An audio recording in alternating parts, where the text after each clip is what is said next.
Welcome to my channel বিজেস cook house. আজ আমি বানিয়েছি কাস্টার্ড পাউডার দিয়ে কেক। তো চলুন দেখি কেকটি বানানোর জন্য আমি কি কি নিয়েছি। এখানে আমি একটি বোল নিয়েছি প্রথমে, এবং তারপরে নিয়েছি 3 টেবিল চামচ দই। এরপরে আমি দইয়ের সাথে নিয়েছি হাফ কাপ তেল, রিফাইন্ড অয়েল। এখানে আপনারা বাটার ইউজ করতে পারেন।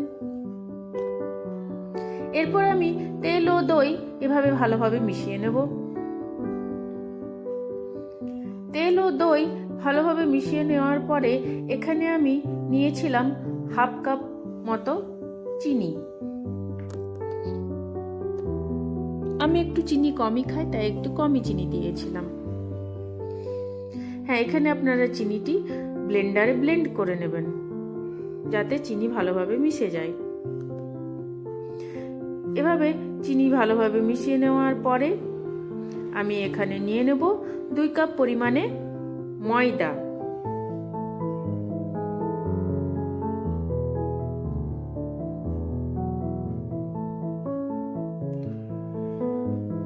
এখানে আপনারা সুজিও ব্যবহার করতে পারেন, তো হ্যাঁ, সুজি মিক্সার গ্রাইন্ডারে ব্লেন্ড করে নিতে হবে।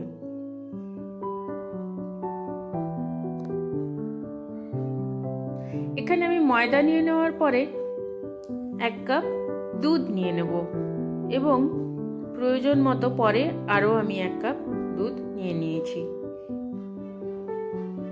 এখানে আমি কাস্টার্ড পাউডার ইউজ করেছি, ওয়েকফিল্ডের কাস্টার্ড পাউডার বা লিকুইড বলতে পারেন। আমি পাউডার মনে করে লিকুইড নিয়ে এসে গেছি বাজার থেকে। এরপর আমি কাস্টার্ড পাউডারটি এই মিশ্রণটির সাথে ভালোভাবে মিশিয়ে নেব, কাস্টার্ড লিকুইডটি।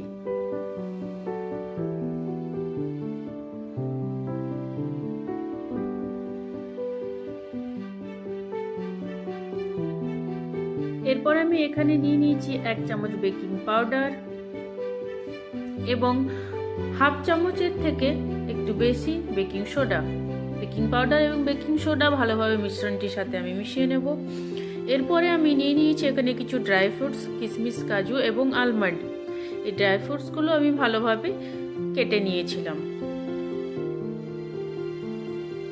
এরপর এখানে একটি বোল নিয়েছি, ভালোভাবে সেটি তেল ব্রাশ করে নিয়ে নেব আমি, এবং এর উপরে আমি হালকা হালকা করে আটা ছিটিয়ে নিয়েছিলাম, কারণ আমার কাছে বাটার পেপার ছিল না। আপনারা বাটার পেপার থাকলে বাটার পেপার ইউজ করতে পারেন।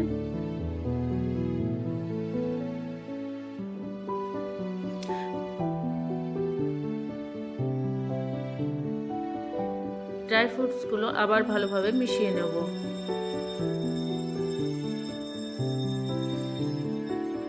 ভালোভাবে মেশানো হয়ে যাওয়ার পরে আমি মিশ্রণটি এখানে কেকের বোলে ঢেলে নেব। আপনারা দেখবেন যাতে মিশ্রণটি খুব পাতলা না হয়ে যায়।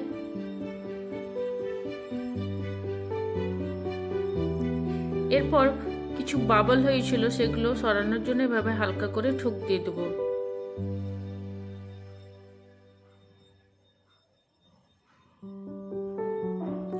এরপর ওপর থেকে কয়েকটা কিশমিশ দিয়ে আমি কেকটি সাজিয়ে নেব।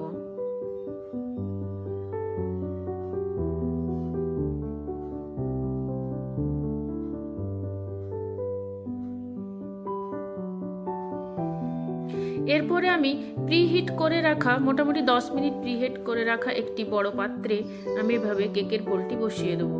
পাত্রের তলায় আমি নুন এবং একটি স্ট্যান্ড দিয়েছিলাম।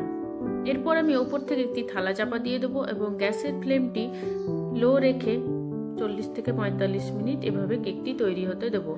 এরপরে দেখুন 40 মিনিট পরে আমি এসে গেছি। কেকটি ফুঁড়ে ফুঁড়ে একটি টুথপিক দিয়ে দেখছি, টুথপিকের গায়ে কোনো কেকের মিশ্রণ লেগে নেই, তার মানে কেকটি তৈরি হয়ে গেছে।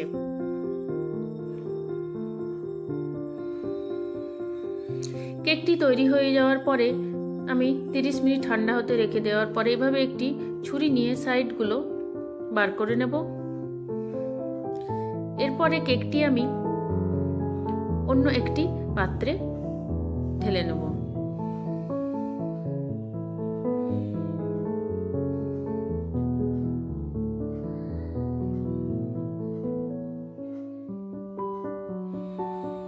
দেখুন আমাদের কাস্টার্ড দিয়ে কেক তৈরি হয়ে গেছে এবং কেকটি খুব নরম এবং স্পঞ্জি হয়েছিল এবং খেতেও সুন্দর হয়েছিল।